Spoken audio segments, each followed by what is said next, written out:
And we're live. Good evening to anybody who's watching the stream. What I'm going to do this evening is finish off this rose. With a bit of luck we should manage to finish it off this evening.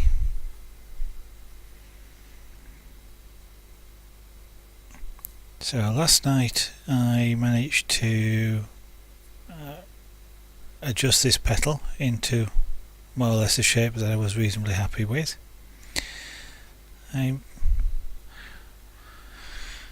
I want to take a little bit more of a look at just this area here a little bit, but then I want to go around the outside and just clean up all the little tiny loose bits and pieces, just tidy up the edges so they're nice and clean, and perhaps carve a little bit of the background just to smooth some of the areas of that out as well. So we will start with just taking a look at this area here on the top of this petal. That's a curve, that's straight, so I want to start with a small gouge to start with. That's a V-shaped tool, so I shall put that one back.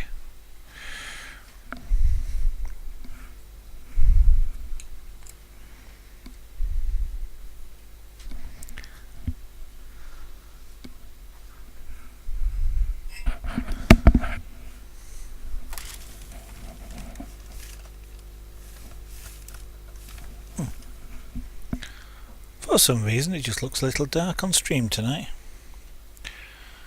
but I've got all the normal lighting on. Oh well, hopefully you guys can see what's going on here.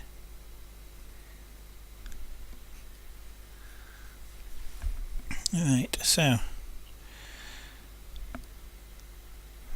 yeah, I want to tidy this up. It looks a little bit odd to me. I want to just smooth it out a little bit, so the transition looks a little bit weird. Possibly something that won't show up too well on stream, but this it just doesn't look right. I'm not altogether sure what it is about it that didn't look right, but I think it was perhaps just as a lip,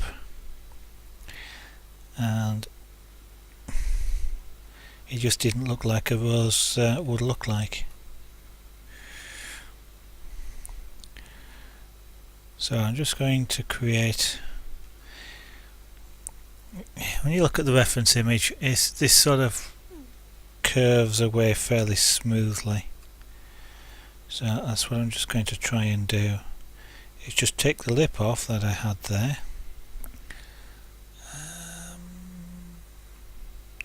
Yeah, okay,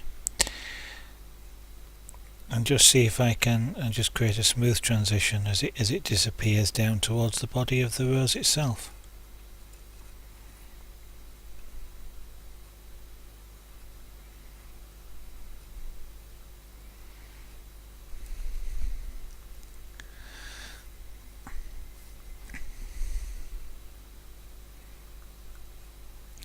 So if anybody's watching, what you're looking at tonight is relief carving.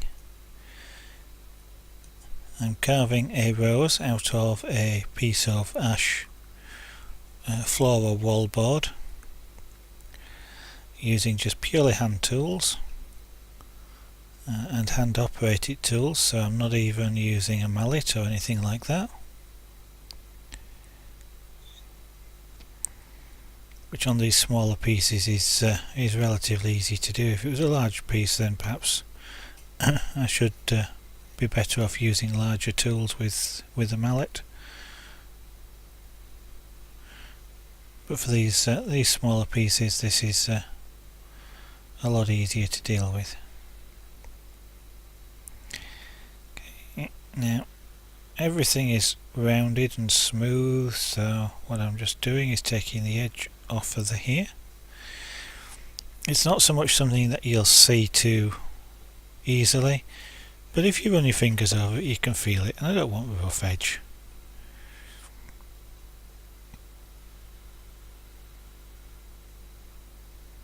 So that's around there.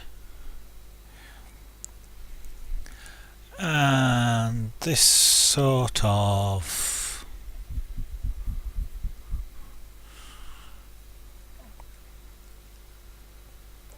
curves outwards, so just smooth this edge off as well. Trying last night I couldn't really get a better shape on this particular part of the flower that I was happy with. This one is not so bad. I did contemplate cutting it off altogether, but I managed to get a shape here that I'm not fantastically proud of, shall we say, or fantastically think is wonderful, which is kind of an odd statement to make, but I don't particularly like it, but it's not bad.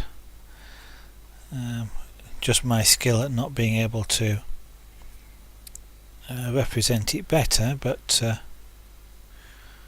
yeah, so I need more practice, and rather than just cut it off, which means I don't get practice, I played about with it a little bit, and I've got something that sort of is okay, but that's about the best I can say with it, really. It's okay.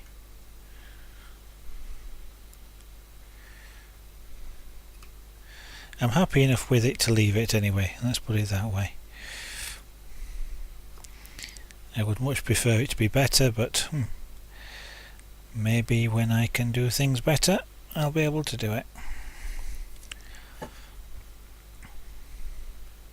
So what I'm just trying to do here now, this particular petal wraps around the main bulb, so I am just trying to again create a shape that I'm happy with. It may not be accurate, but I'm happy with it, and that's the key thing anyway in anything like carving is if I'm not happy with it, then it doesn't matter how good it is, and if I'm not happy with it, I'm not enjoying it, so again I'm going to fix it. Okay, that's not too bad. What I'm going to do now is just go around the edges, just clean up all the edges that are in here, get rid of all the loose little tiny bits of wood that have just sat there or were not quite cut off properly, so that it doesn't look like I've left sort of odd bits and pieces laying around on this. So we're actually relatively speaking, fairly close to the end of this particular piece. Lost in house, good evening. Oh, I'm sorry about that. I seem to be the ingest seems to be okay. As Free was saying last night, it seems to be, it gets into Twitch alright, just won't come out of it. You see, what it is, Lost, is I'm so good they want to keep it all for themselves. How are you doing today? I still have not had the opportunity to come and see one of your streams.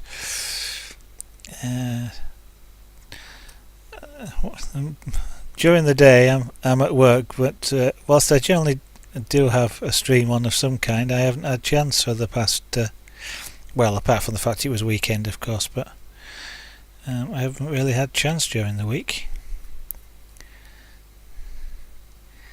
I keep promising myself I'll join, but I just have not got there so far.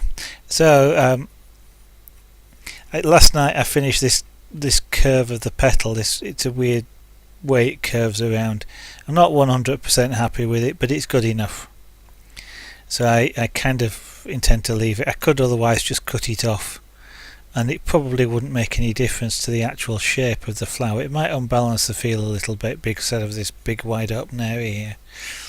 I could balance it out, but it sort of looks a bit like a mushroom stuck there. So I'm as I say, I'm sort of happy with it, so happy enough to leave it. So what I'm just doing now is going to go around the outside and just tidy up all the edges that I didn't do earlier, so that we don't have any fluffy bits of wood or little tiny offcuts that are just sat there and making the edges look untidy.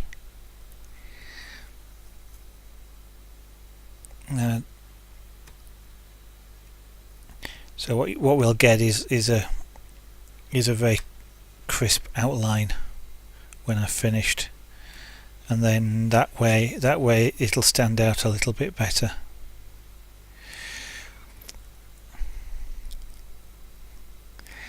And then I think She-Devil was suggesting that I could paint this. I don't know. I haven't decided yet. I could paint it. I could even get the airbrush out, but I think it's a bit overkill for this. I'll probably stick with the paintbrush. Oh, sorry to hear about your shoulder. Hope that turns out alright. Trapped nerve. Yeah, and the swelling. Oh, it's all the discs. Well, I was about to say it's all the spinning of discs. You don't spin discs these days, do you? It's all MP3s and flax and things like that. I think you use MP3s, don't you?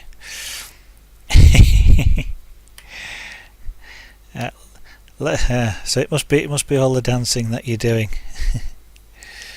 I hope it gets better soon. I know things like that. I don't have personal experience, but I know things like that can be very painful. And I spent the early part of this evening or this afternoon. What was I doing? I got a big airbrush out and sprayed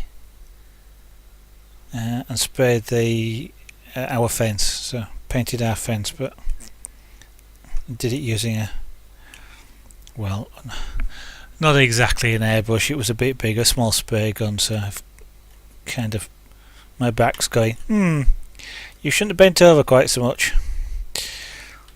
So I'm experiencing a little tiny, minute fraction of what you're feeling. But don't necessarily rush back. I know you're keen to be broadcasting and things, but don't rush back if it's going to make it worse. It's just not worth it. You might as well wait. But you've done it sleeping funny.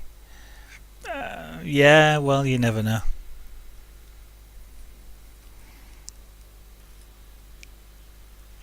Sometimes odd things happen. It can be weird. I just, for some reason, at times will just get cramp, and I get it across my chest muscles, which scares my wife because she keeps thinking I'm having, it might be a heart attack, and I go, no, it's not. I can tell it's in my chest muscles, and that just comes on for no reason whatsoever.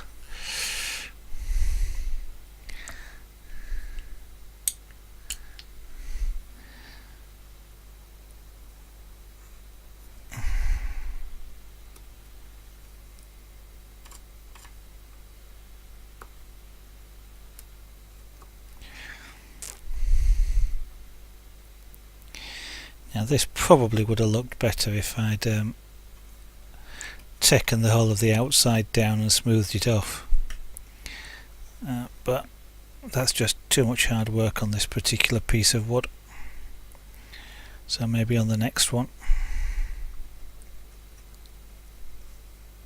I've now got to think about what to do for the next piece, because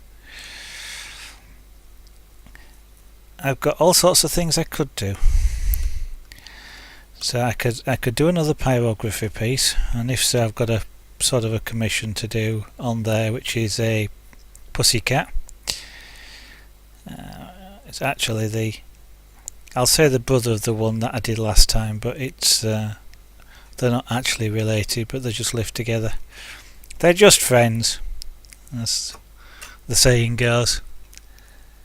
Lack of water. Yeah.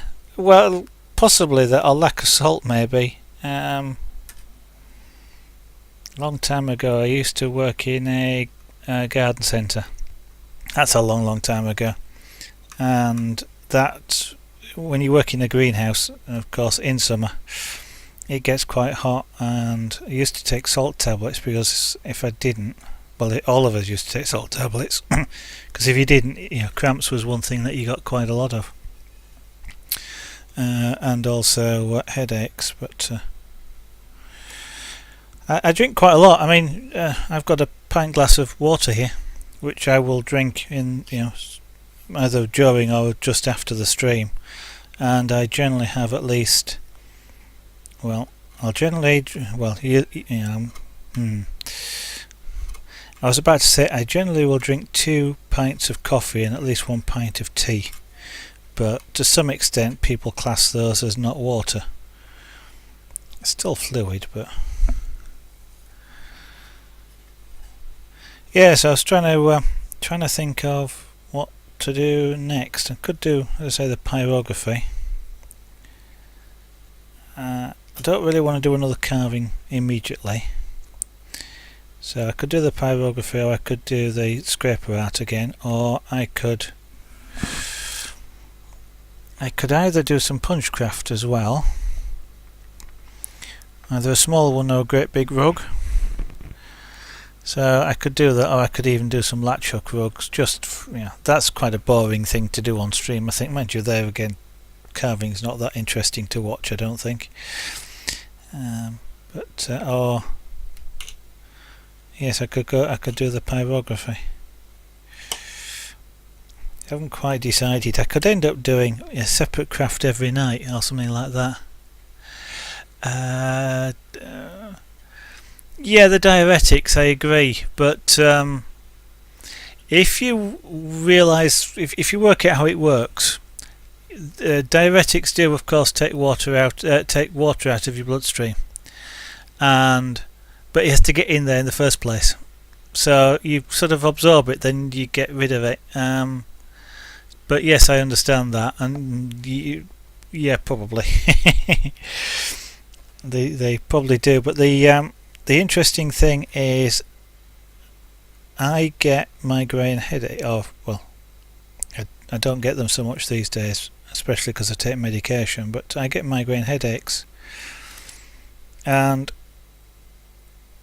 I can definitely, because of that, I can tell if I'm dehydrated, because that is one of the definite triggers that will give me a migraine headache. Dehydrated and being tired at the same time, both of those together, and I can guarantee I'll get a migraine. So I can feel the dehydration, and that's also when you tend to get the cramp as well. But I mean, that's one reason why I do drink a fair amount, even though it is tea and coffee.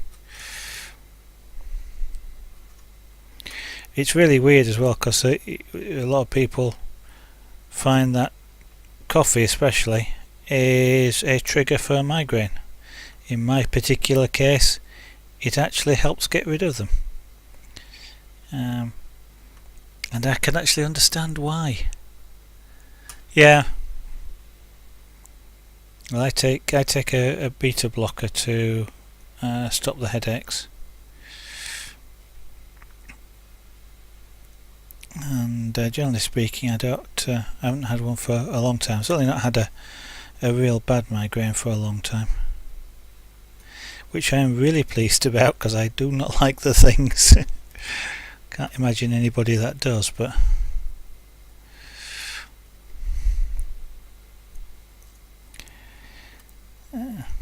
so yes, I'm careful about what I drink. High pressure gives me problems. I'm lucky. I haven't got high blood pressure.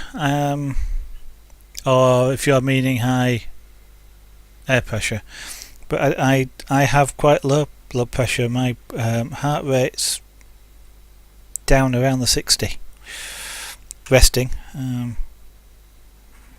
and even activity wise, it tends to. Tien Tellin, thank you very much for following. That's most kind of you. feel free to say hello in stream as well. You got Lost in House here, who is a famous streamer in chat, and we're all a friendly bunch. That's interesting. I generally actually weather pressure. Okay, I don't find that. I do occasionally just get random nosebleeds, just for no apparent reason at all. But I'm lucky with that. I don't actually. Ibuprofen seems to work better for me because I think actually what's causing my migraine is probably a blood vessel which is swelling slightly in the brain. And ibuprofen, because it's a anti-inflammatory, is reducing that effect, and coffee of course has a similar effect.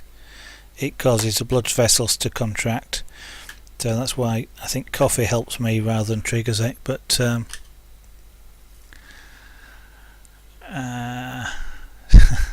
well, I know you, so that proves your statement is incorrect. But yeah, some people I know are allergic to it, and of course the problem you got with migraines, if you get a lot of them, is you can turn them into the sort of, if you take a lot of aspirin or or painkillers, you can actually end up getting cluster headaches, which are caused by the actual medication you're taking.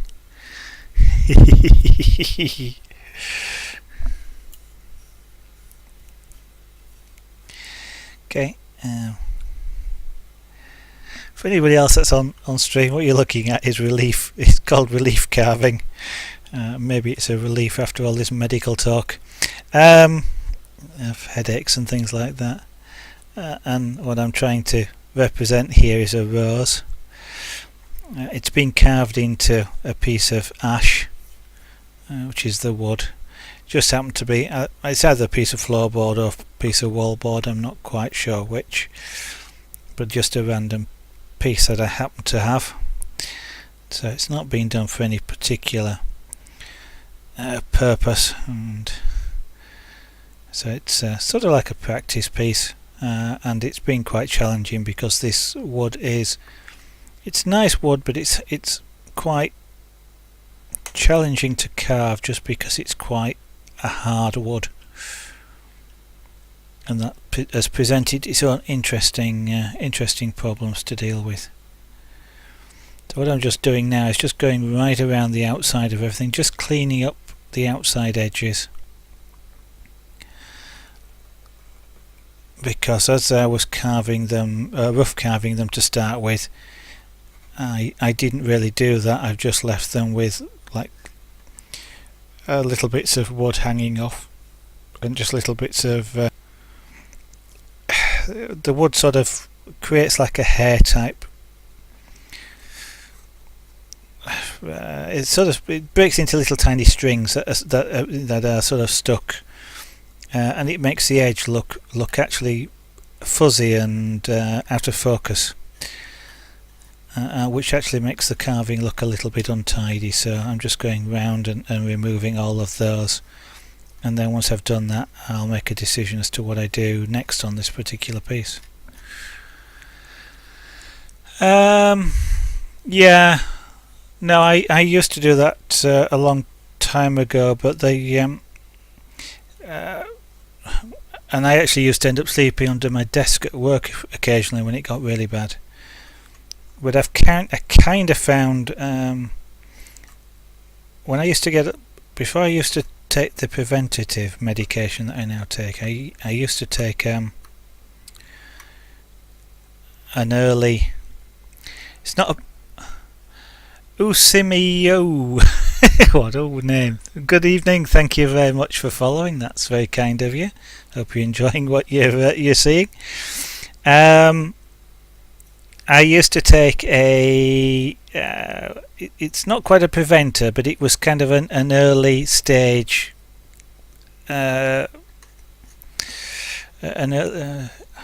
it's not a painkiller either, it wasn't, but it was kind of an early stage get rid of it thing. And I found that they were really effective.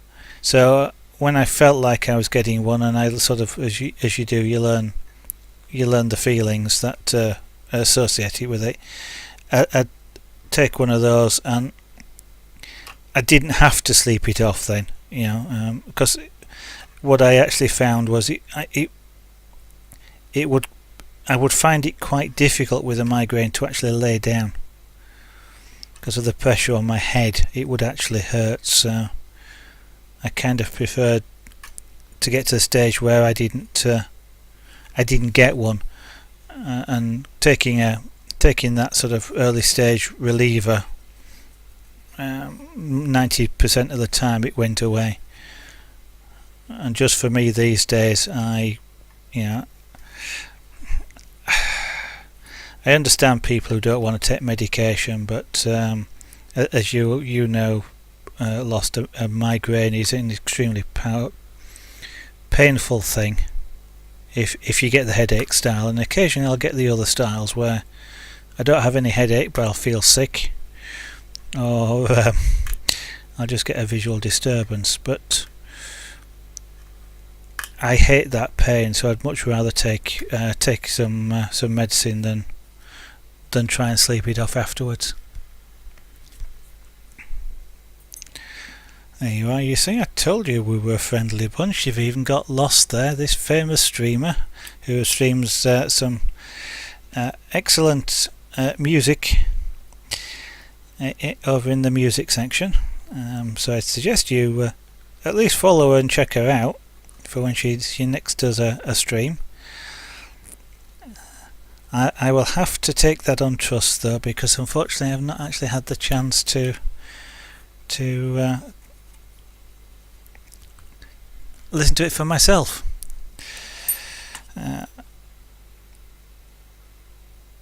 But lots of people that I trust tell me that that Lost is one of the better music streamers that's on Twitch at the moment. So, as I say, I highly recommend you check out her channel. Feel free to tell everybody Lost when your next broadcast is if you wish. Right.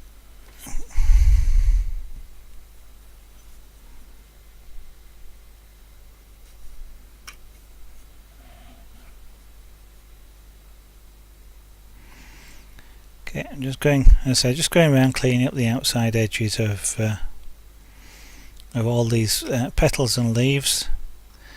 And in case anybody is wondering why I appear to be using this chisel the wrong way around, because you might expect me to be using it the other way with the flat side against the petal, I am actually using it the right way around. The physics of the way that the chisel moves when its force is applied to it mean that by using it this way, where the bevel is against the piece, the chisel actually goes straight down. It's the bevel which determines the direction the chisel moves. So if I turn it this way, the chisel tries to undercut. There you are, something you didn't know that you do now. It's a very educational stream, is this one.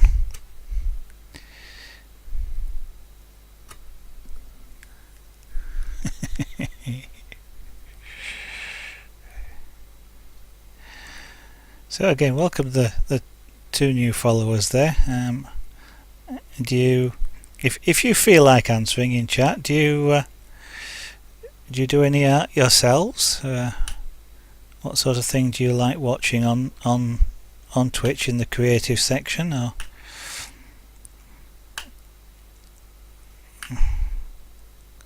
is there things you'd like to see on Twitch that you don't see at the moment? Be kind of interesting to know. There's a lot of interesting streamers around in the creative section. Unfortunately, Lost, I think quite a few of them though are not in Europe, so I don't get to see them very often. people like See What Happens, who is making Mega Man out of pipe cleaners. It'll be a 5-foot high model when he's finished.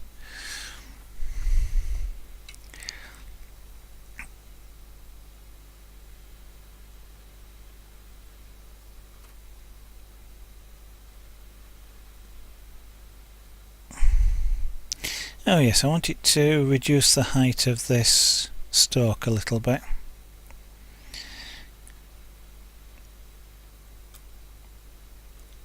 It's a little bit too stands up. It's a little bit too close to the positioning of these two petals, and so it looks to be off the centre of the rose. It needs to be a little bit deeper, so that you believe it goes and meets the base of the rose.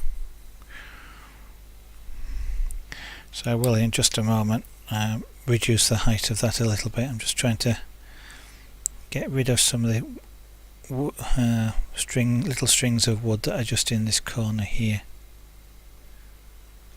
And for that I'm using a little tiny V tool.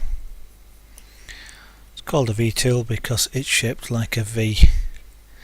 And I'll just show you a bigger one. That's a bigger version of it. V-shaped. He has, yes. It's I know he keeps saying it's simple, but there again, sort of any good artist, modeler, crafter makes whatever they're doing look simple. And I know he keeps saying it's just simple geometry, you know, just keep doing it. But when you look at the actual geometry of the things that he's creating with those pipe cleaners, it's I'm just fascinated how he actually manages to do it, and it's effectively solid when he's done it. It's not as though it's all wobbly or anything like that, because in case you don't know, anybody who's don't know what pipe cleaners are, I can't actually describe something, but if I just pick something up here, this piece of wire, the pipe cleaners are kind of as even more flexible than this is, and if I just take that and let go, you can just see that it just drops, and the pipe cleaners are even more flexible, and yet he makes a solid structure that will stand up by itself. And the giraffe, which is about a 5-foot high giraffe, isn't it, Lost, I think, which it just stands there on its own 4 feet. And I think it's absolutely amazing.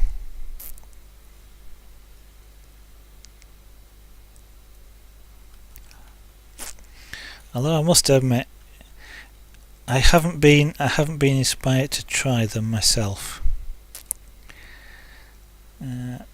Despite all the fact that I love model making of various kinds, and obviously love arts and crafts, for some reason it doesn't appeal to me. I love watching him, but it doesn't appeal to me to do it.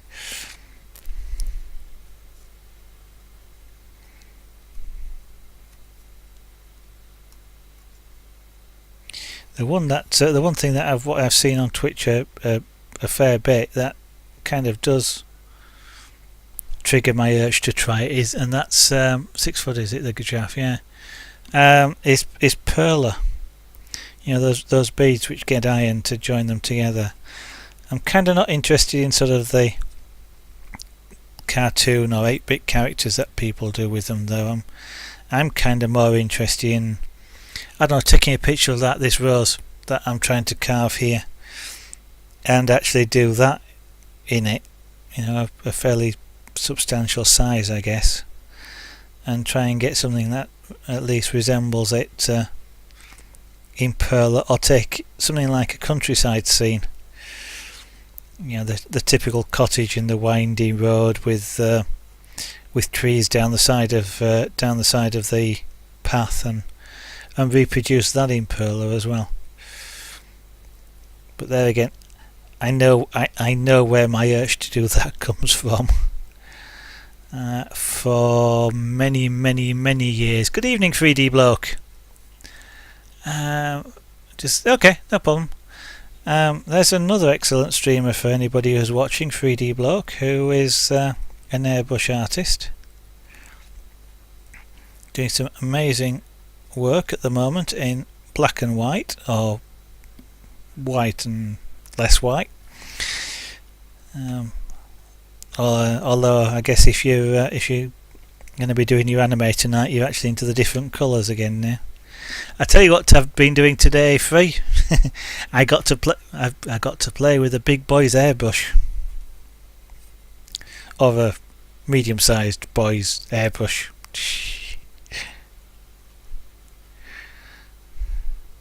Now I could teach you at that, couldn't I? I could actually explain it.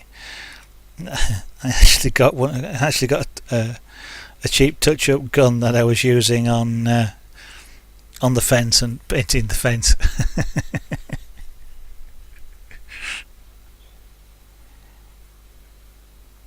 Hey, actually, I got something else I was going to show you.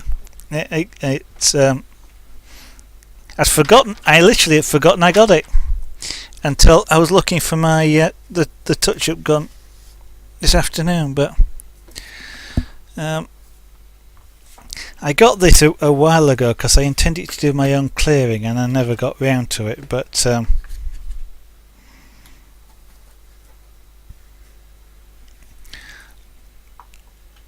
there you go.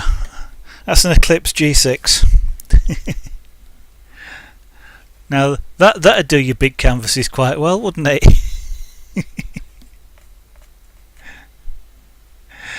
No, the one that I was and I wasn't using this. The touch-up gun was just a cheap knockoff. I actually literally I got it to do the fence with, so it was like a 10 quid knockoff. But the G6 there is reserved. That's reserved for, well, as I say, I was going to do clearing with it at one point, but I've not actually managed to find the need to do it at the moment.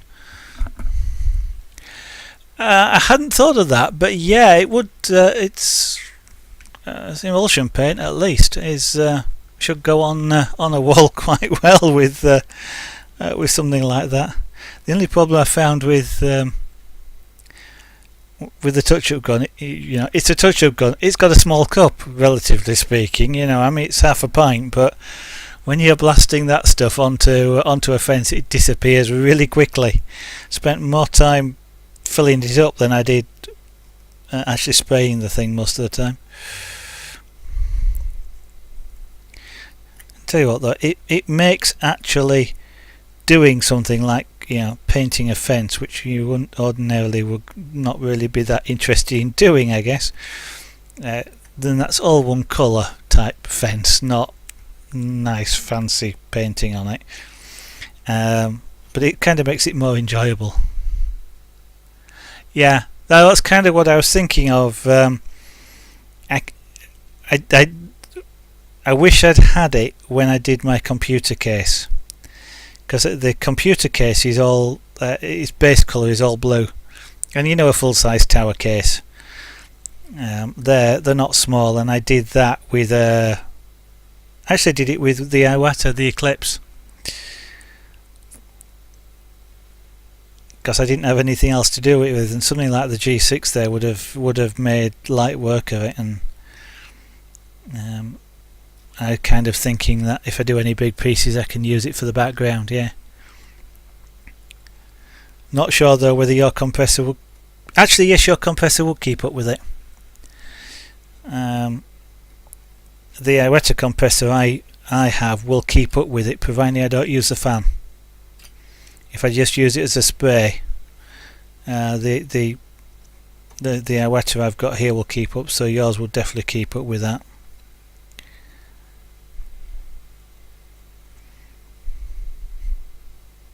I got it second hand as well, and I'll make you jealous now. I paid 10 quid for it. Got it off somebody that buys and sells them on eBay, and then sold it privately.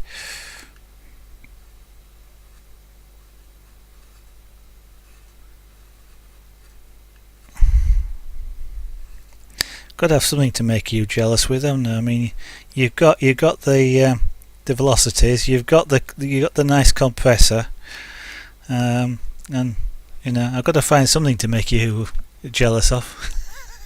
And if that's the G6, well.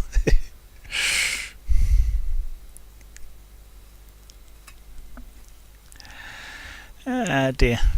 Yeah, you mentioned it earlier, Mo, the xenomorph, which again, if anybody's watching, that's an amazing. Again, it's a monochrome. It's white on black, and the Free is doing his interpretation of a reference image of the xenomorph that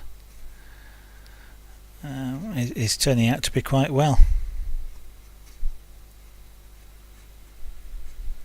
That's if you can stop painting your little brick with white and black paint instead, and actually put it on the canvas, Free.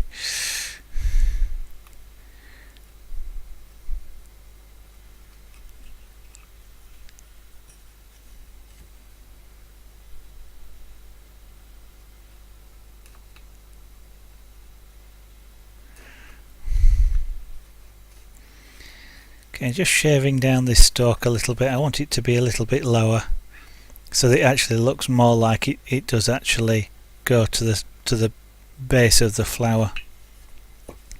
I think what I might do is bend it over a little bit so it looks like it's a little bit, instead of being a straight up and down stalk, it's bent over a little bit, and that may be enough to fool the eye. Relief carving is somewhat all about fooling the eye, because we haven't got the full depth of a 3D piece available. So what we have to do is fool the eye into thinking it's seeing a full three-dimensional object, so fully curved rose or whatever it is we're doing, a cat's head or something like that. So we have to do it using cheaty techniques that hint at what's there, and your brain fills in all the rest.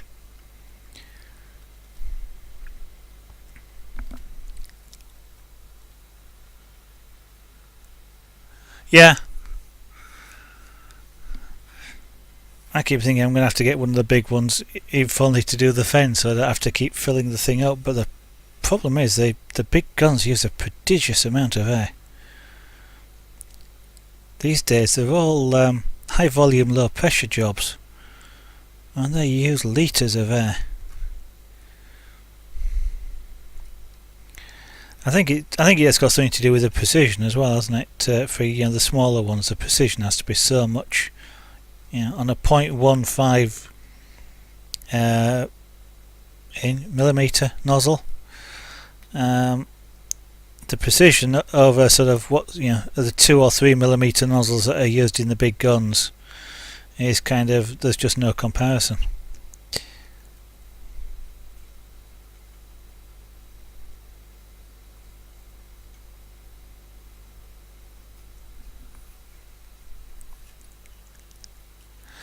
Yeah, Lost had that when she first joined the stream apparently as well. She to do a refresh, and then it seemed to be she said it seemed to be okay for her. Usual thing at this end, absolutely no dropped frames. And actually my preview coming back, mind you, I'm not listening to it, so that makes it harder. But my preview coming back seems to be okay.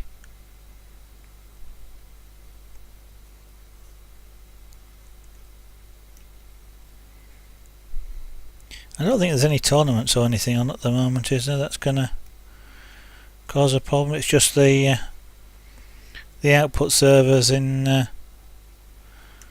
UK.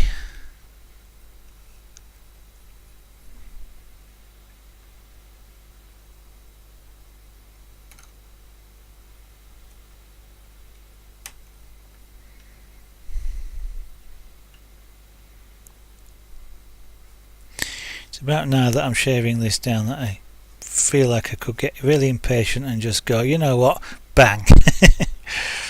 but I know if I do that, I will instantly regret it because I'll make an absolute mess.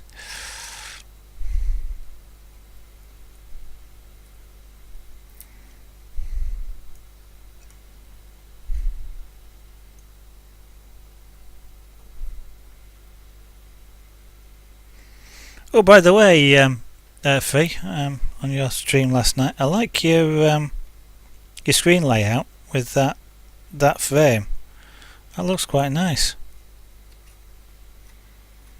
That's the first time I've seen it on certainly on your stream. I don't think I've seen any other streamer using that layout either, but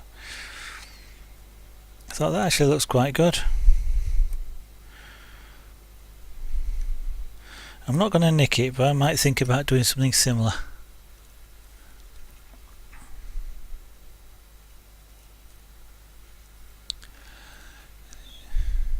I wonder. Well, I don't.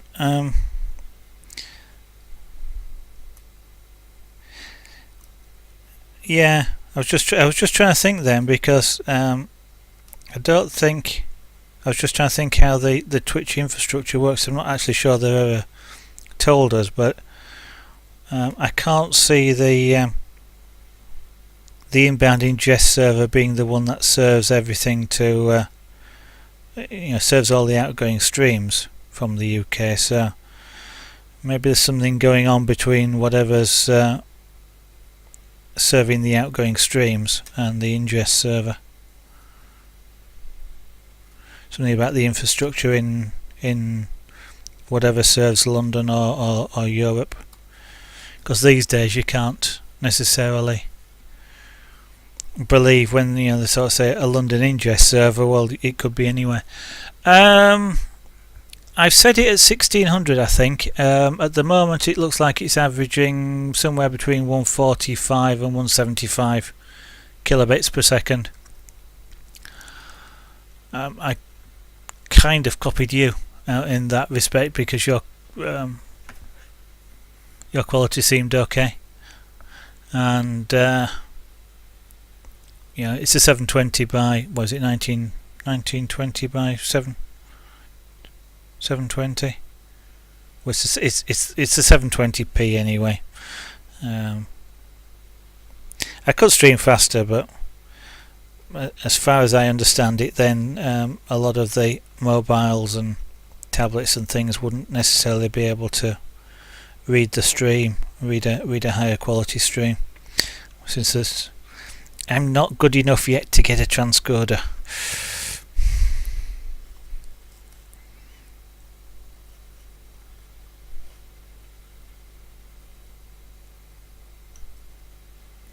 It'd be nice, wouldn't it, if Twitch could somehow give everybody a transcoder.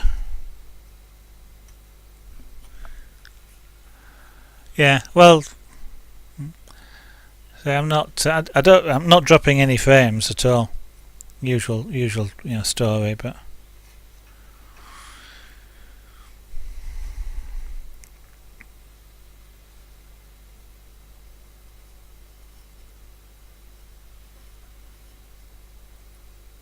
Okay.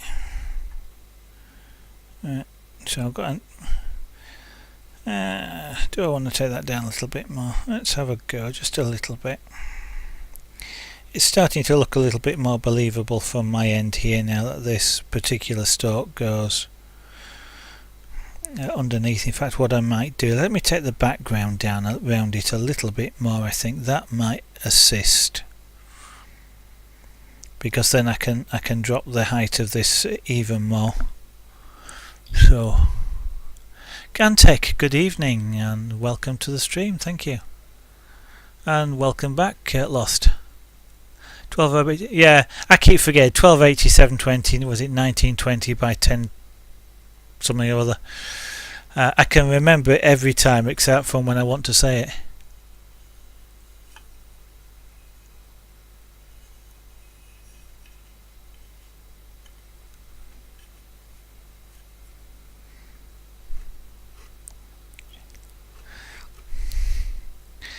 Maybe what I'll have to do for you is when you're about to reload the stream, so tell me and I'll stop talking for a minute. so you don't miss anything. Might be a bit boring for other people though.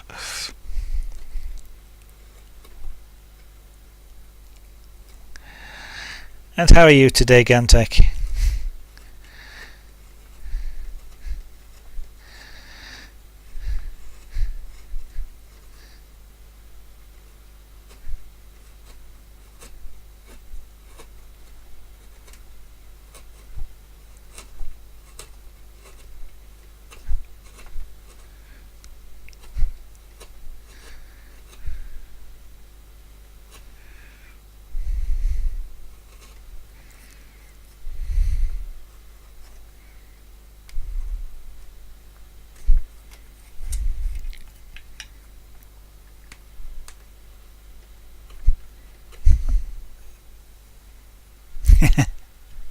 Well, I'm quite glad that you're watching me, thank you very much. If you're watching anybody else at the same time, that's also acceptable. Dear. I've not had any buffering problems at all for quite some time. Mind you, I probably haven't watched too many UK streamers. I've not been online during the day over Easter or even today. And I tend to sort of watch something like someone like Chris after the stream or after you free. So yeah, okay.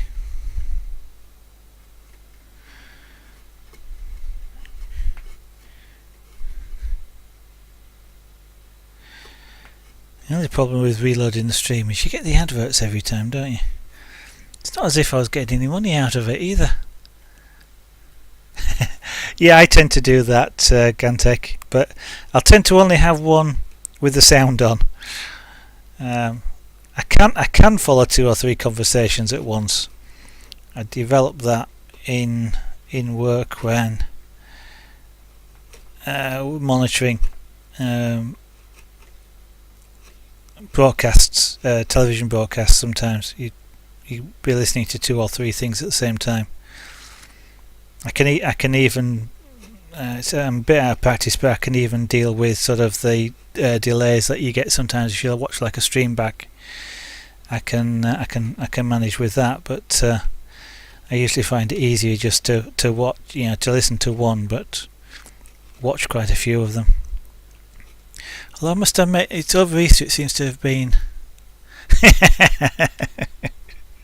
Well, it's not so bad as the talk. If they're all playing music, then it becomes worse than some of Lost's competitors.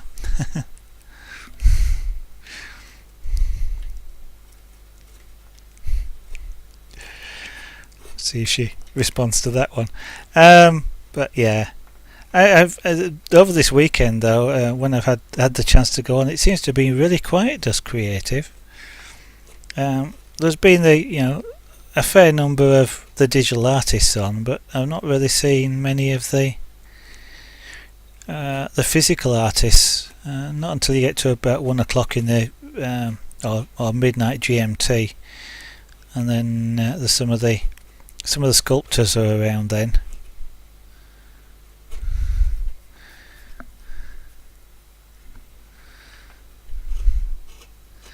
Okay, I'm just dropping this background down because I want to lower this stalk, make it further, go down more into the wood, but I don't want it to disappear altogether. So if I just drop the background down, then I can do that without losing it, since it's all about the relative heights between all the bits.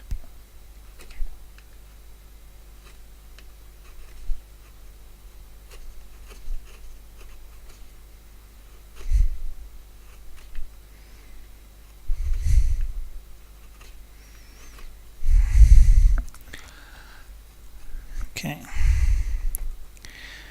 so I've done that side. I think I'll do this side.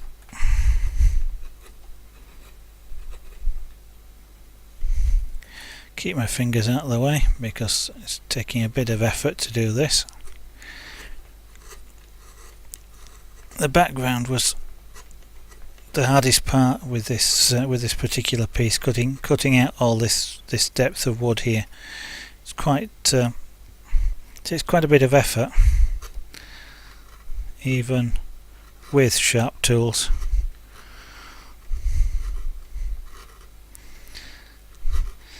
Which is partly why I don't intend to smooth it out, and partly why I also am not going to take the rest of it down to the same level, which when I come to do a different piece on basswood, you'll almost certainly see me take the background all the way down to this lower level.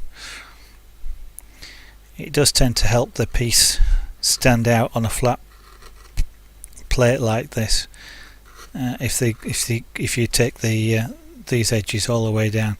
On something like a log where people carve wood spirits or things like that, then this indented look, actually, because you're on a curved surface, actually looks a heck of a lot better than it does here.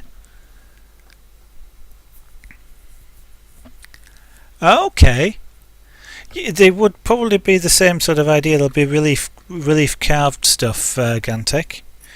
That obviously, I was about to say, it'd obviously be smaller, but I guess depends on the size of butter block that they were making. But yeah, similar sort of thing that have been carved out of wood, relief carved, or relief carved, but probably reverse carved, I suspect.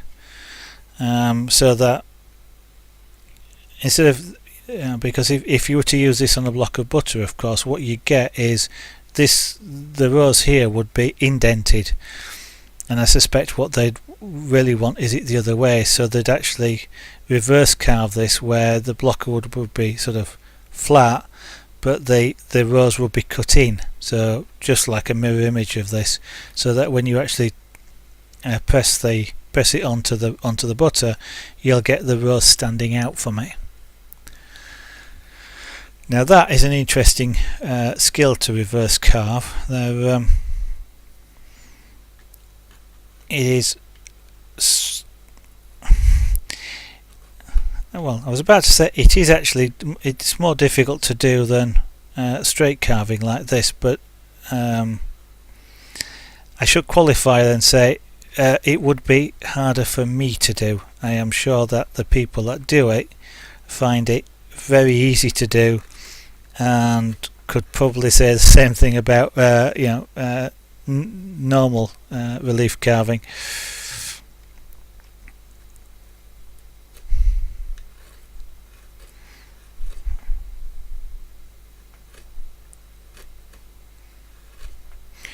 Mind you, that might be an interesting exercise to try. Do a reverse carving of that mask where it's an optical illusion, but it's usually a mask, and if you look at the inside of it, the eyes seem to follow you, and the head actually as well seems to turn to look at you, which is most disconcerting.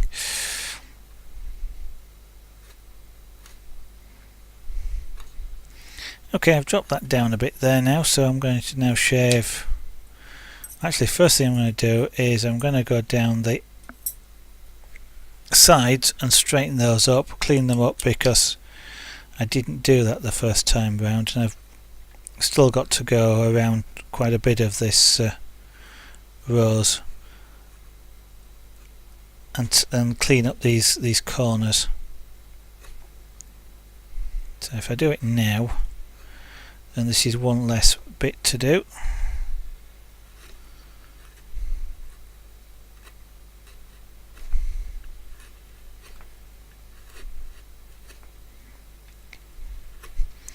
Now I need to switch tools again because I can't get into the corners with this, so I'll switch to a smaller V shape.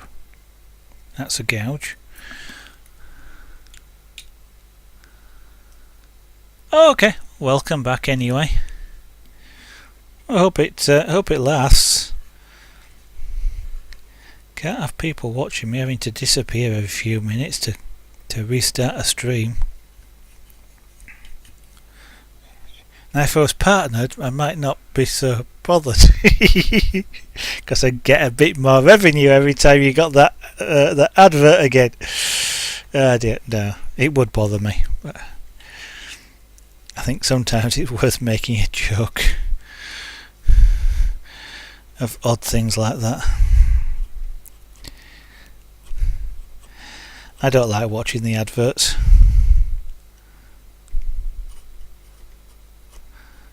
So I can't really. I'm gonna say if I don't like watching the adverts, it's going to be interesting if I ever got enough people watching me for Twitch to offer me a partnership, and I'd be going, what do I do? You know, I don't like adverts. I don't like watching them. So, do I play them and get the cash, or do I not play them and not get the money? I know it's not very much, relatively speaking, but an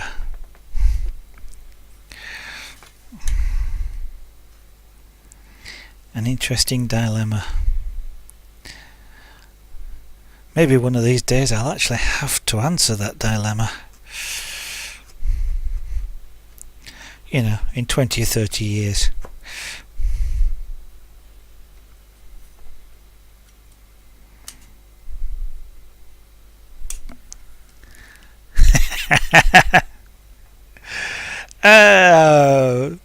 But with AdBlock though, for that one big main ad though, don't you just get a blank screen? So,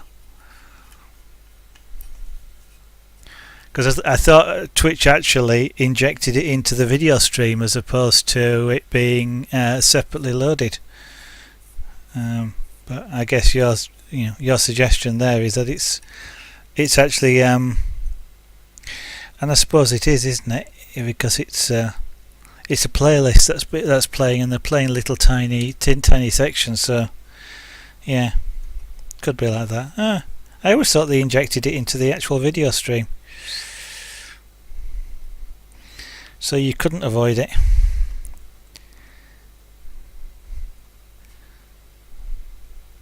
There you go. I've learnt something today.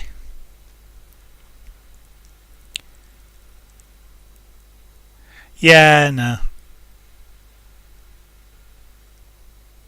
Alright.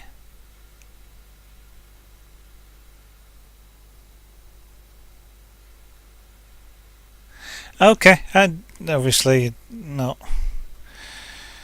It's not an issue for me really. I don't have any control over it, so I kind of haven't really looked into it. And I guess by the time it becomes there you go, there's confidence for you. By the time it becomes an issue to me, Twitch will have changed their conditions again, so.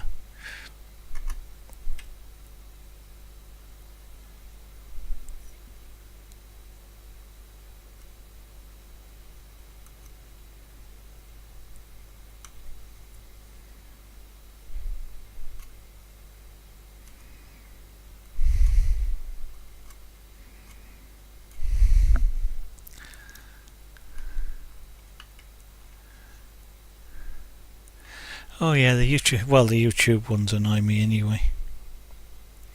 Especially all the pop-ups.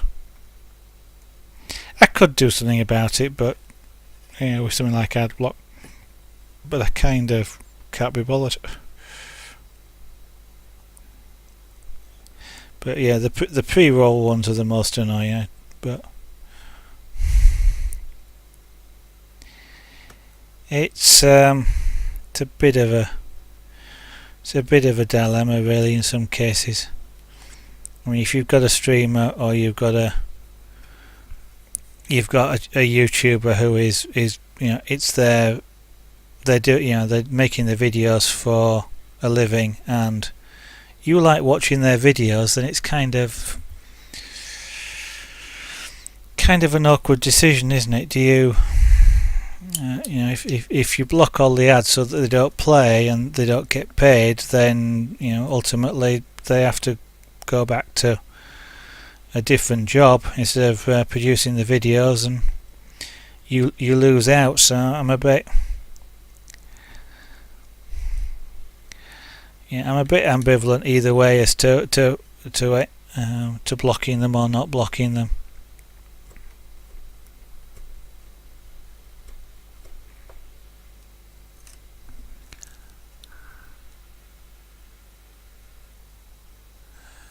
Yeah.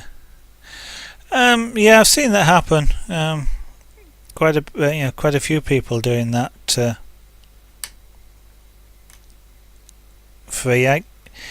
Patreon though strikes me as it's a slightly different dynamic, isn't it? Because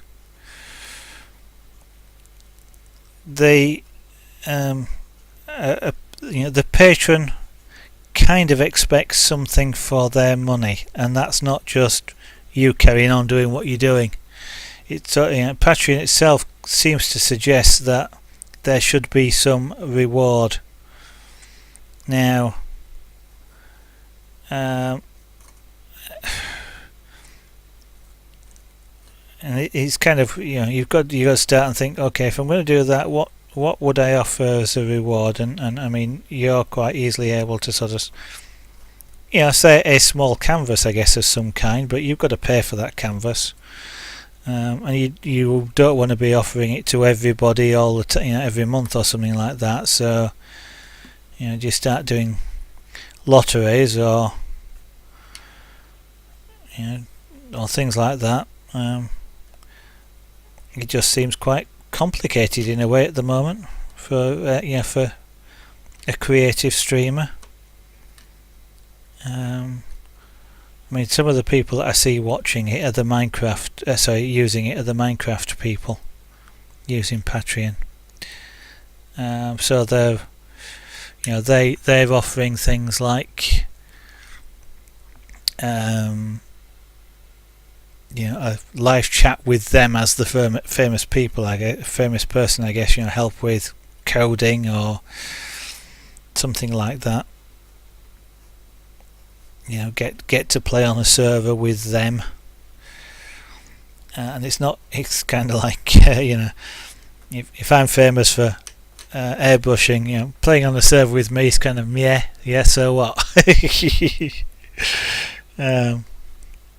And I'm not, it almost becomes like a commission for you if you're going to try and do them like that.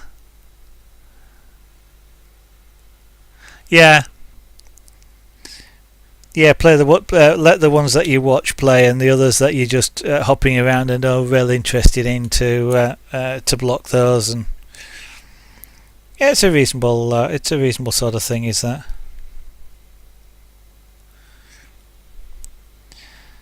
I know YouTube would say the opposite, because they're going to say, well, the revenue from those goes to meaning that the others that you do watch can still do X or Y.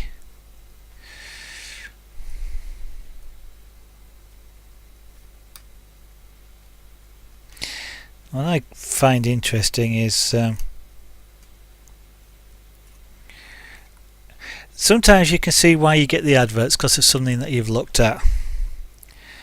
But there again, I still don't understand why I keep getting all these adverts for Japanese brides and things like that.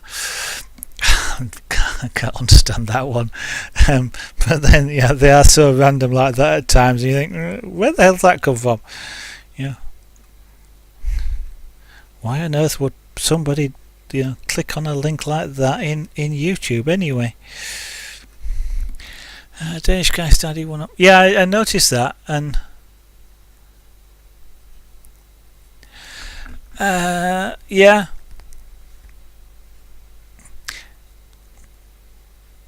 And I think he does something like give away he does a like a bracelet, but like a band for every either for everybody. Well, I think if everybody joins a Patreon, I think, or at a certain level, doesn't he? I think. Yeah. I'm kind of you might be slightly different. I'm kind of thinking that tutorial wise, I mean, what I've essentially been doing on all of these streams is tutorial. The only kind of difference a tutorial would be something that's there almost permanently, as opposed to me talking about it on the various streams. So it's one concentrated video, I guess. I don't know. interesting thing.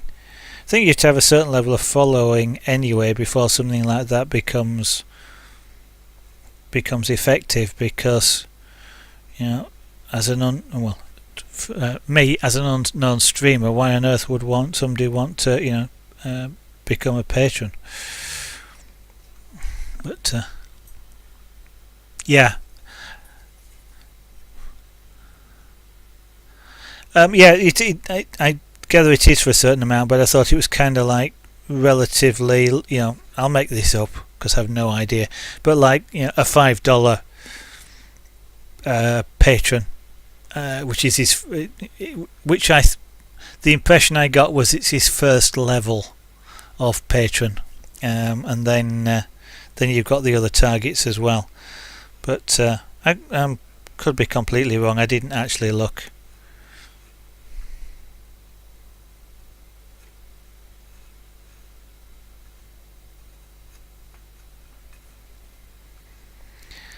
Right, I'm just shaving this stalk down now. I'm reasonably happy with the top of it, but I would like it to feel like a stalk. It's got a pointy bit on it. It's sort of oval shaped at the moment, so I'm just now carving this into a more circular or rounded shape.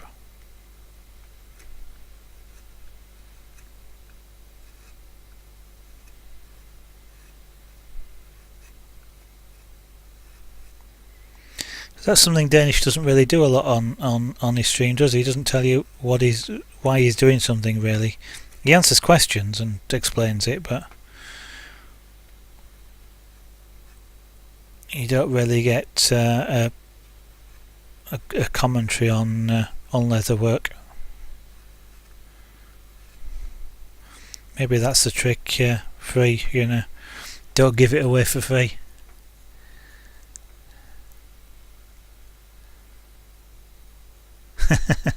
I kind of took when I first saw it out, first saw a couple of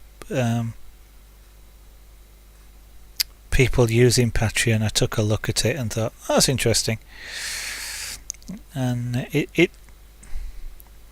I think the hard bit about it is deciding just what the levels are and what the rewards are.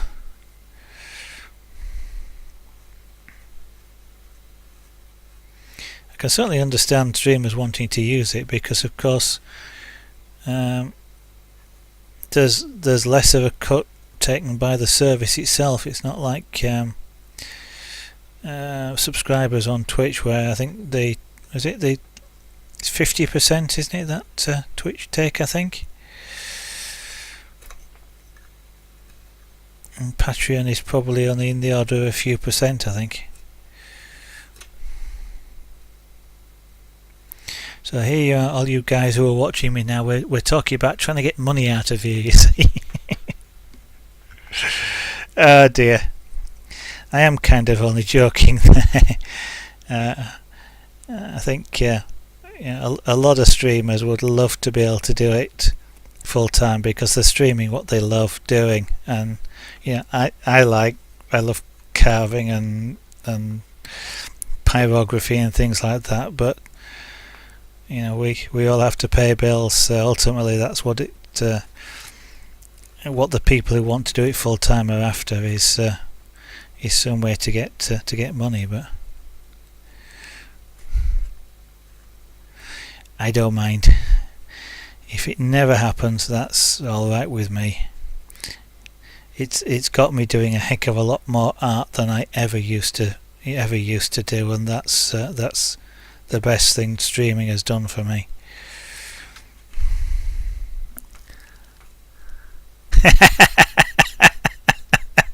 Yeah, you got a bridge to sell them. Yeah, London Bridge.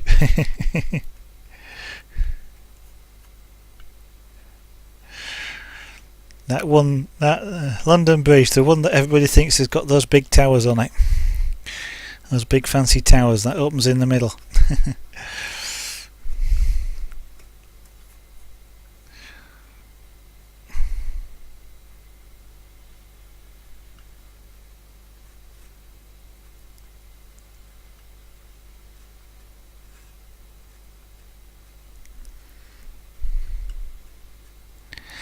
Okay, that's reasonable. I'm happy enough with that to leave it, I think. So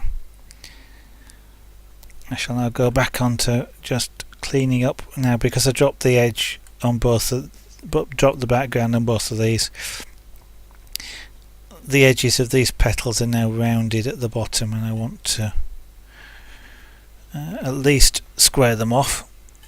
That roundedness makes them look fuzzy and makes them look like they weren't very carefully carved.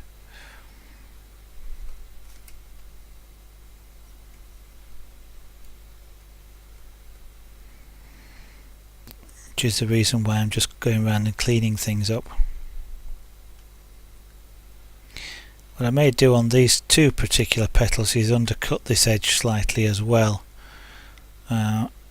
which will create a shadow, a visible shadow, and that will make it look like you're starting to see underneath the leaf, which sort of enhances the 3D illusion.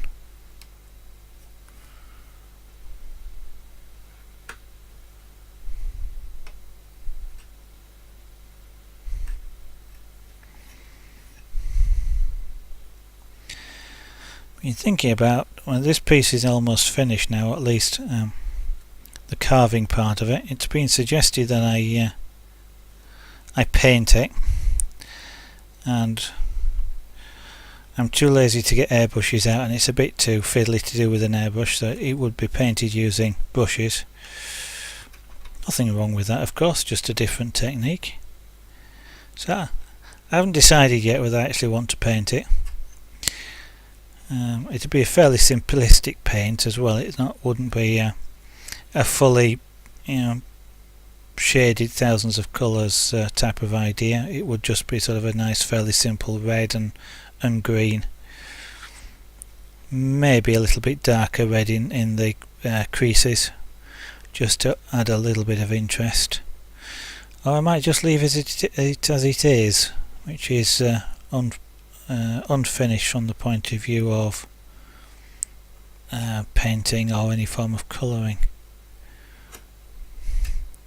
May even leave it completely unsealed as well. What happens then is that over time the wood just goes a slightly yellowy colour. Pine does that quite spectacularly, so to speak, and all wood will do the same. It changes colour and goes slightly darker over time, which can look good.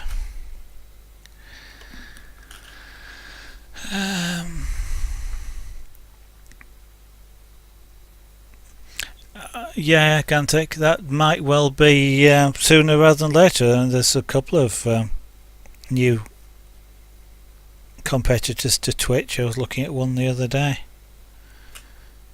which I thought potentially about doing a simultaneous broadcast onto, so broadcast to Twitch onto that one, but all that'll happen is Twitch will ultimately have to compete, so they'll do both. But Twitch, of course, has got the size advantage at the moment, so unless a new site offers something radically different or a different experience, I mean, for example, the one I was looking at is every stream gets a transcoder, so it can be watched however the viewer wants to watch it, which is quite a nice thing. So unless it's there's something radically different about it, then people are going to want to stay with the volume platform. Kind of why you hear about YouTube more than you hear about some of the other video sites like Vimeo and things like that. How is it I spend all day? Yeah, I do the same. I finish work, 4:30, 5 o'clock, and then think, I'll get some tea, and just then it's sort of 7:30, and I think, oops, I better finish my tea really quick because I'm going to start streaming shortly.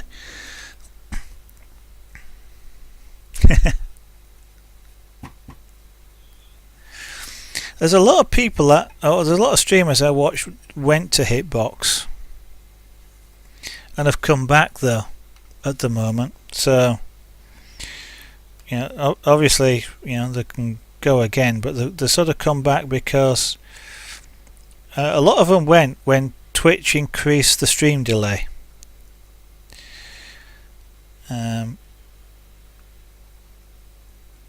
Sorry, just concentrating. A lot of them went when Twitch increased the stream delay, but then they've come back because the facilities weren't as good.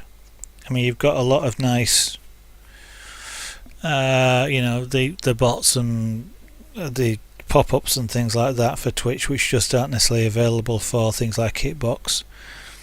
And there's not as the crowds. There weren't as large a crowd, shall we say? There's less people watching. But that interestingly just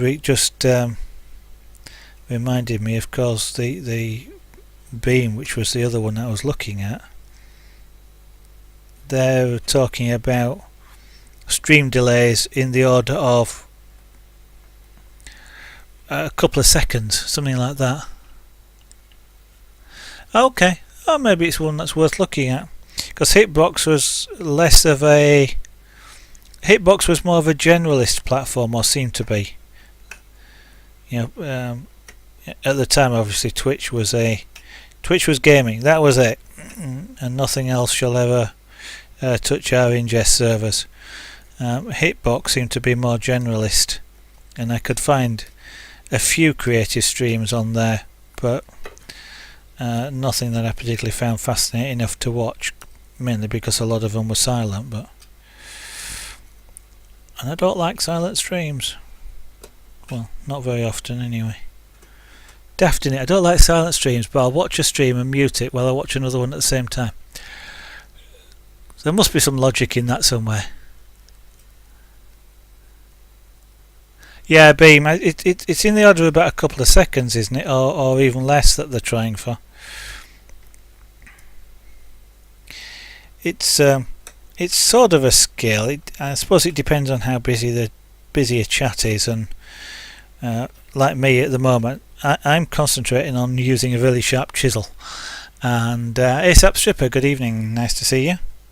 And so I'm not looking at chat as frequently as I might if I was doing something else. So if there's a 10-second delay, to be honest, I don't notice it most of the time. It's only if I ask you guys a specific question, and then I have to sit here, and do make work a little bit whilst you could get a chance to answer. Yeah, it's weird, isn't it, Fee? I mean, I know you said the other day you don't like listening to watching silent streams either, but dear, there's a saying in Yorkshire: "There's no to queer as folk," and it kind of applies sometimes like that.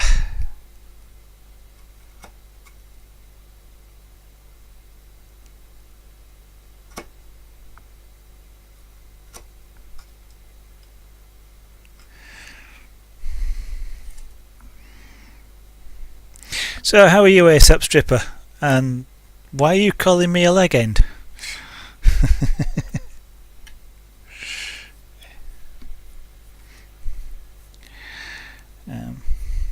We have a mattress on the bed, which is made by, well, it's either made by or it's the model of mattress, which is LEGEND, and it's kind of amuses me every time, because is it a label or is it an instruction?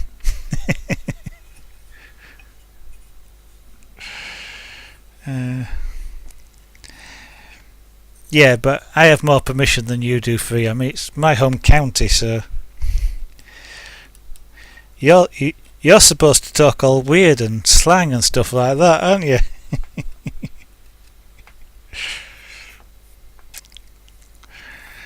Ah dear. It's what makes life interesting. If we were all the same, then there'd be no disagreements, no arguments, and everybody would be doing everything wrong.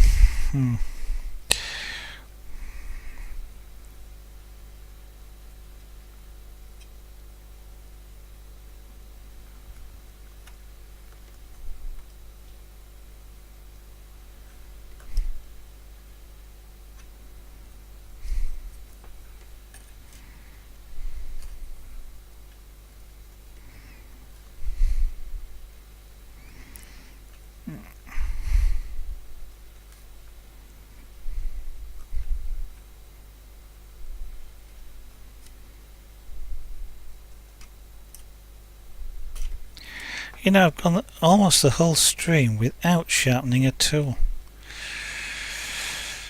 I wonder what's wrong. That needs to go down a little bit.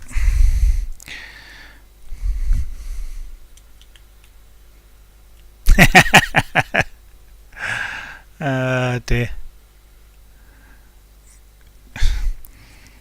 You're from that county, yeah. You got roots in that county, then, have you? Yeah. You know, the ones with the funny coloured flower.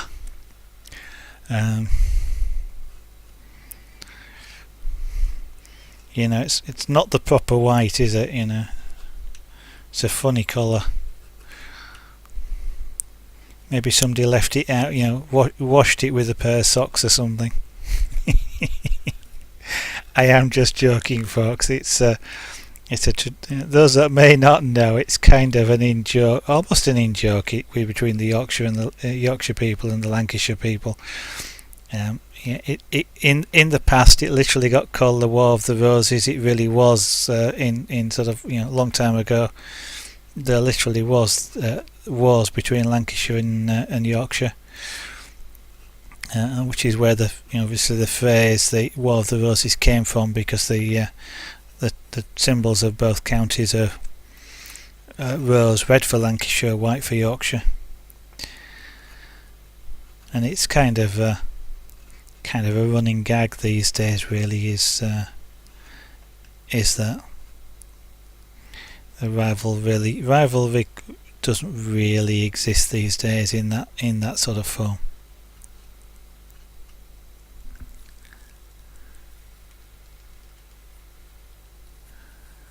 Okay. A lot of people just restarted then. Could well be. A few people having a problem with your stream last night, weren't they?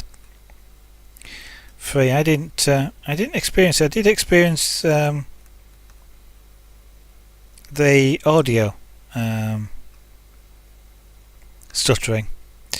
I think somebody sort of said your mic was breaking up, but it wasn't. It literally was sort of audio dropped packets as opposed to video.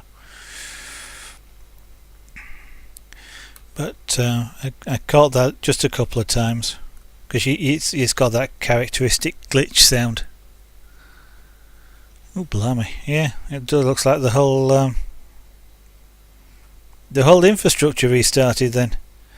If you've had that many streamers suddenly go, I appear to be still connected, so I haven't noticed if I've been automatically reconnected.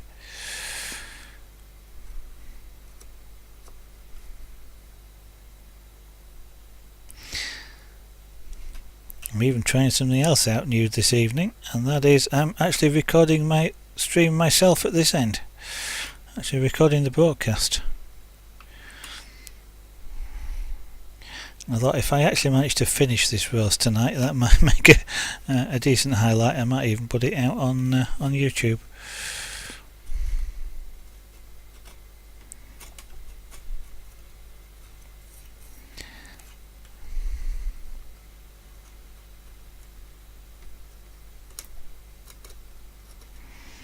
Okay, I am just going to, despite the fact I don't really want to work on the background, I'm just going to do a few bits here and there just to either smooth it out or level it out a little bit.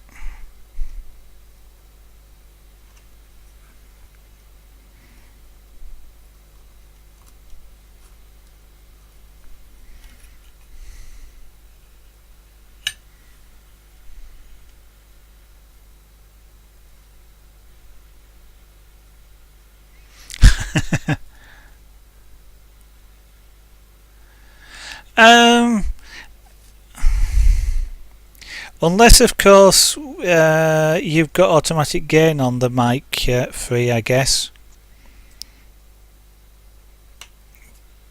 But you're using a snowball, I think, aren't you?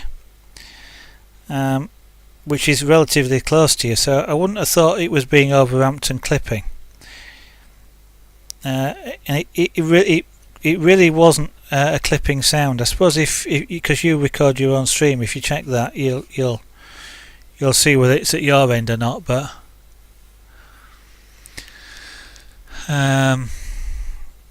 it really sounded more to me like dropped audio packets. I'm kind of, like I say, I'm kind of used to that just from work. We use voice over IP a lot, and it just sounded like that to me. Like it's the drop packets, because you get the click sound rather than the clipping, which tends to be like a burst of noise almost.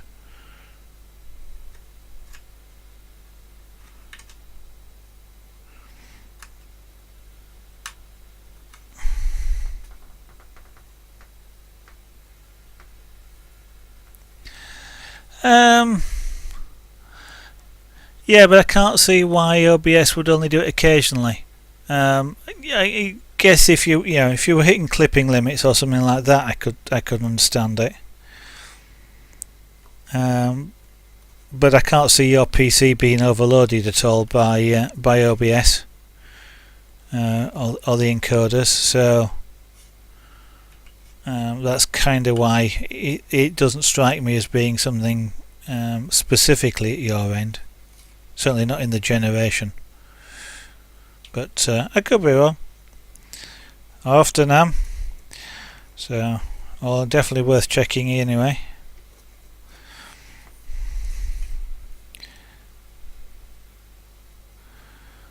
Right. I just made a little mess there. So and scored the surface of the work. So I'm just correcting my little mistake.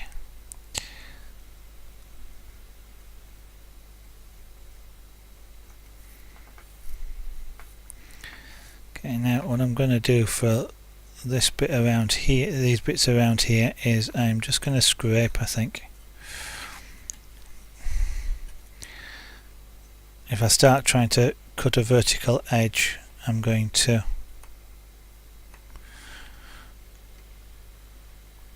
probably dig too deep. So I'm just going to, you're scraping and shaving techniques on this.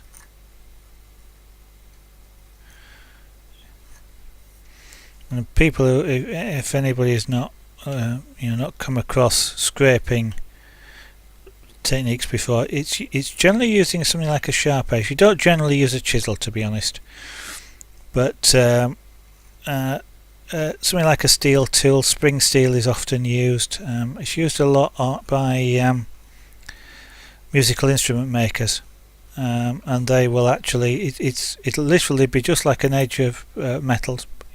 This is not something like this, but the idea is edge of metal. The edge will be square. It won't be a sharp razor edge. It'll just be like square of metal. So yes, it's sharp, but it's not cutting sharp. And they just drag it, and you can shave quite a lot of wood away that way, and it comes off really smooth. And you get again, you get a lot of control. You get a lot of control because the scraping action is a relatively. It's not a particularly aggressive way of removing wood, even though you can get through a lot of it in one go. And it's the aggressive techniques where you lose control, and where you have to be very careful of when you're doing any form of woodwork.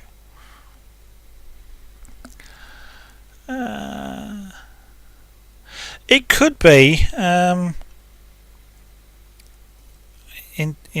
I guess free. I suppose the question would be: are you hearing that sort of thing on my stream here, or I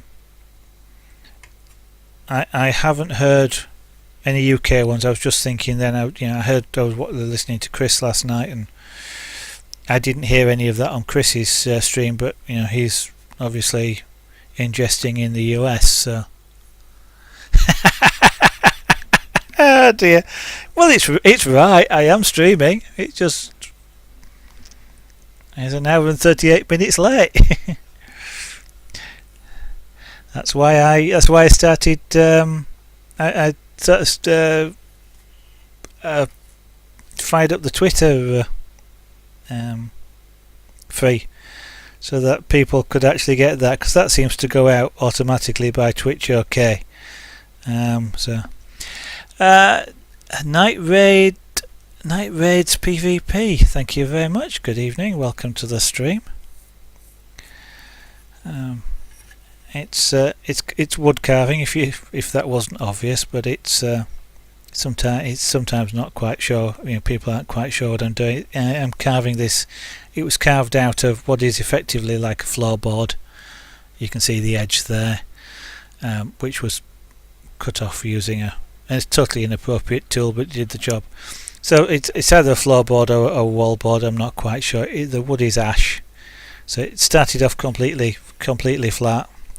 Cut out all the surrounding area here using some gouges, tool like that, and which left the flower in the middle. And then what we've been doing since then is gradually shaping the flower, so you can see all the petals and the shapes and the leaves, etc., that we've got to this point here. And it's taken a fair few days to get this far, and we're actually almost at the stage of it being complete.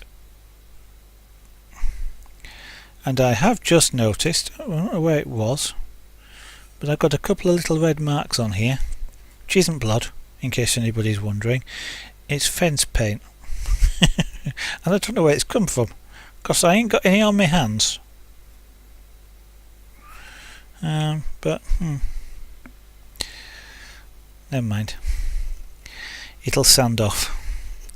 So I'm just doing a little bit of tidying up down on odd bits of the background that just looked a bit untidy to me.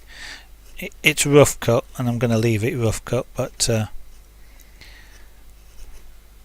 there's intentionally rough, and there's rough because I can't be bothered. So I kind of like it to be an organised rough cut, shall we say. Running my fingers over it just helps me feel where there's bits that I'm not happy with. I can feel the shape, which sometimes isn't obvious to the eye.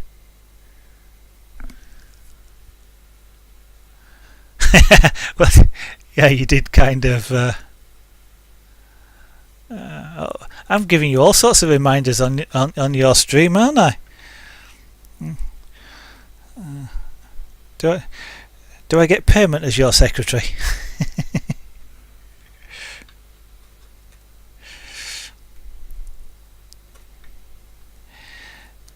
I almost tell you what I almost did this afternoon. Free. I was the touch-up gun I was using.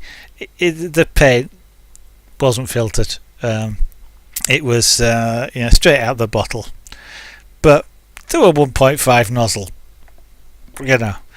and it was a bit stuck, and I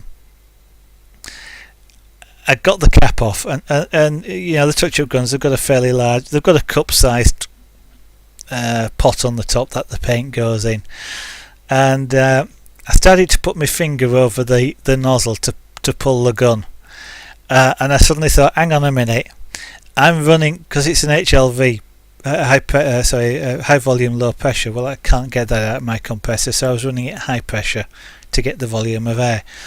I was running it at 60 psi, and I was about to put my finger over the end and squeeze the trigger, which would have blasted air into the cup to presumably free the whatever the blockage was. But 60 psi into the bottom of a cup, mug sized, I'd have been wearing that paint for months.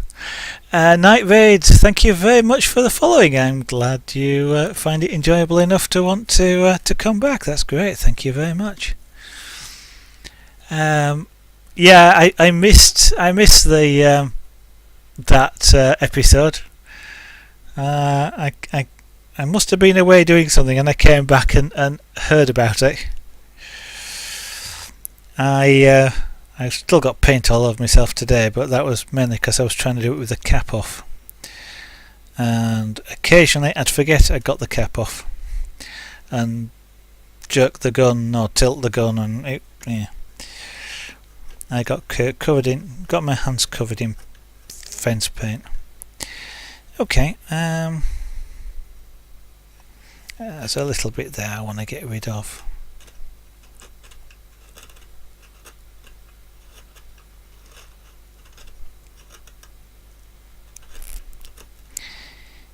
If you can hear that crunching noise,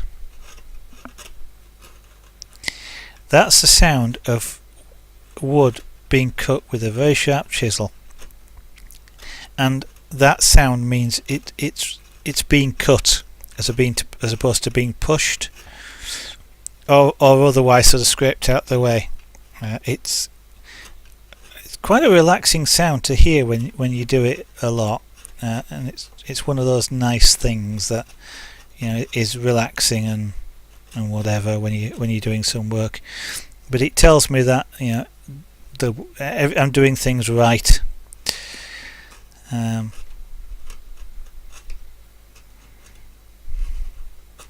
So just one of those little things that's makes carving enjoyable. That sort of crunching sound that you get with wood when it's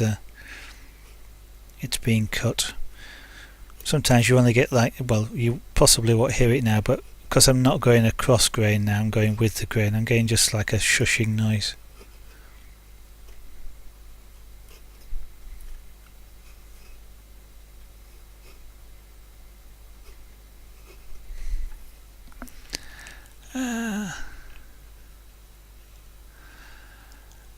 Okay. When it's a long time since I was at school, and I'm not sure we did GCSEs, and I can't remember what they were. CSEs, I think, when I was at school. The woodwork that we did there wouldn't have involved carving, so things must have changed quite a bit. We did carpentry, I would have said, more than carving, although I remember in, I think, the third year of doing it, we had a choice of whether we did some woodworking which was lathe-based carving, so bowls and spindles, or metalwork, and I went and used the big lathes in the metalwork. It is indeed. So yes, so Night, I hope you do learn something. Unfortunately, what you're catching me as is towards the end of a piece in carving. In fact, I'm about to, I think, call that piece finished, to be honest.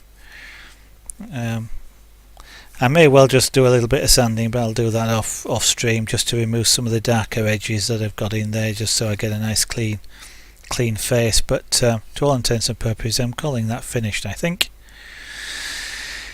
So unfortunately you've missed the majority of it, but using gouges, so I'm using just pure hand tools here, no power tools.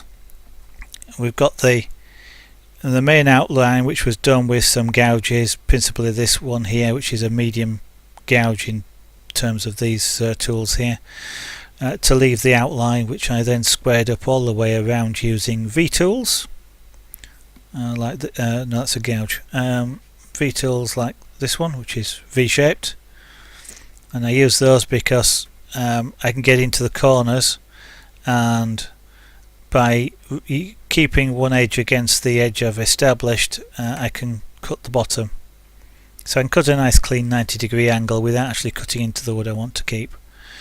And then once that's all done, it was then a case of shaping and carving all the petals and establishing all the shapes that I wanted. And the final thing that we've been doing on the stream tonight is just going around and just cleaning up all the final edges, removing the little tiny slivers of wood that didn't get quite cut off, and then leaving what we've got here now. Oh no, don't worry about it. No, you do not need to apologise because you didn't follow us. I don't mind. You know, it's I'm saying thank you to you for following, because that's what you want to do. Don't worry about it. If you meant to do it earlier or anything like that, that's not a problem. So I'm getting towards the end of the stream as well. So I'm now considering whether I want to polish this. I could polish it. I could put wax on it. I could paint it. I could paint red, red and green. Perhaps put a background paint in. I could paint just the flower and leave the background. I could stain it, so I could use coloured ink, for example, and actually stain this so that we leave the majority of the wood, because paint will cover it. But I could leave the majority of the wood shape and colour, and just stain it with ink. Although I don't have any, but that's what I'm thinking about as an idea. Or I could just varnish it, or I could just leave it as it is. So I'm kind of thinking about that. I'm not quite sure what I'm going to do. And if I do paint it, that'll probably be on tomorrow night's stream. Otherwise, I may move on to do some pyrography tomorrow. That might be what I will do. Change it up a little bit. I've been doing this now for over a week. That's what I'm trying to decide, Gantech, to be honest. The main fun bit's kind of done. So if I was gonna keep this as a real showpiece, shall we say, I'm not fantastically happy with it as a showpiece, because as a showpiece, coming off the edge here and at the bottom doesn't look so good. I should have kept it. So it was cut out as it was an actual cutout rather than dropping off the edges. I'd also then have to be concerned about this tongue on the outside here, cleaning up all the edges. I can't remove the groove on that side because it goes deeper than this leaf does here. So I may just sort of go, well, that was a practice carve. It's a nice practice carve. It's one just to leave around on the shelf here, but it's not really a display piece.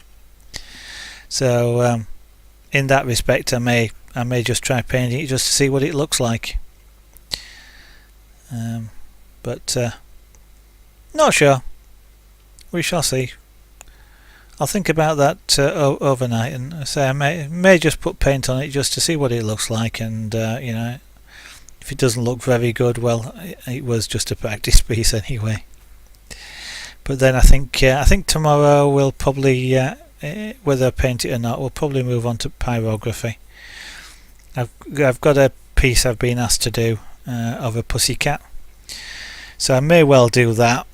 I've had also another suggestion of doing a lion, but I might save that for the next pyrography piece afterwards, because I've got some lovely white maple, I think it is, or poplar wood, which I've got a large piece of it, so that should I'll cut a nice large piece, and doing something like a line on there, maybe a really good piece to do. But so many ideas now, and I'm doing so much, it's getting kind of exciting that I can actually get on and do some of these pieces. Right, I'm starting to put my tools away, so they're going into. Why did I do something so silly like that? Which was pushing that in on the sharp edge. I don't know. I'm just putting my tools away. For people who may not have seen before, these are going into a leather pouch, the leather means that the tools will cut the leather rather than the leather blunting the tools, so they stay sharp basically. And the pockets hold them in place so that they don't actually knock against each other, which would cause them to blunt. So good tools keep them safe and look after them, and they'll. It's an old saying: look after your tools, they'll look after you. But in the case of chisels, it's about them staying sharp, and sharp chisels are safer to use. So I keep them in a folder like that. Not so sure about that Gantech. I could do the Minecraft thing with that sit in the middle. It's and yes, I can square it off, but trying to frame that. Thank you for following. I didn't realise you weren't. I suppose you could frame it, but it's a thick piece of wood, so you're going to have to use some very odd wood, shall we say? That's going to frame that sort of depth, because this is a fair, must be half to 3/4 of an inch. It's quite thick wood. Yes, I'd have to take that off. I thank you for the compliment of thinking it's good enough to frame, but if I was going to do that, probably what I'd be thinking of doing is getting out one of the big power tools that I've got, one of the flexible drive tools. I've got a 4 1/4 horsepower motor, which takes some 1/8 shank burrs, and they're fairly sizable burrs. So I could, if I was going to do something like that, I could take set that up, and I can get rid of this background in about 5 minutes with a big burr. It will just chew it away completely. So that's a possibility. I can't really do that on stream though, I'm afraid, just because the sawdust goes everywhere, and I'd be doing that outside in the workshop. So you might see it come back on stream at some point, but I think I'm just going to call it a practice piece.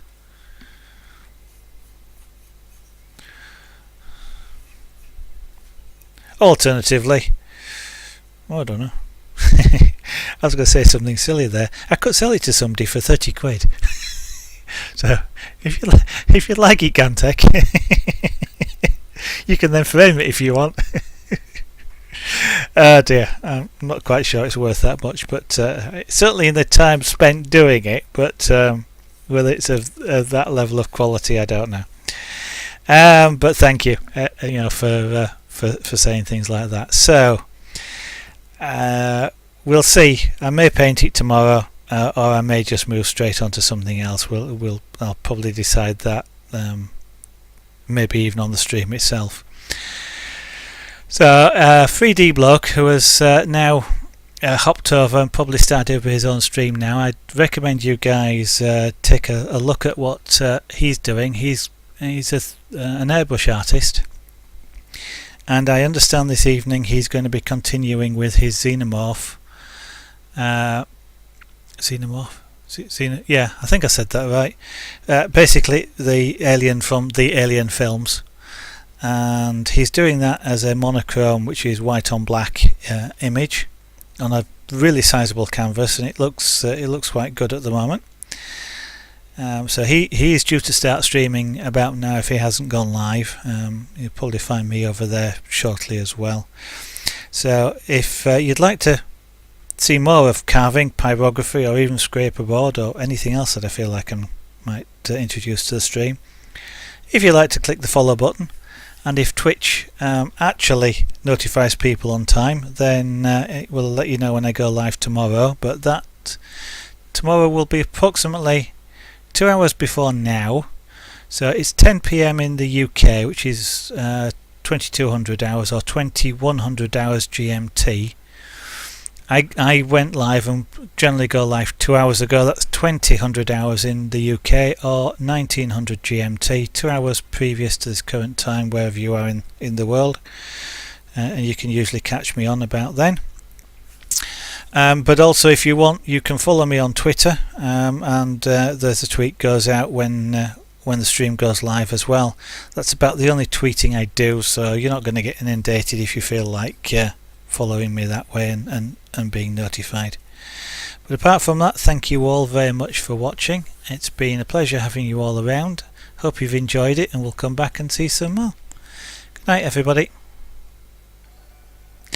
Oh, Eddie Fall Guy, you just caught the end of the stream before I close it down. Thank you very much for following. That's most kind of you, and I hope to see you on a future stream. Good night, everybody.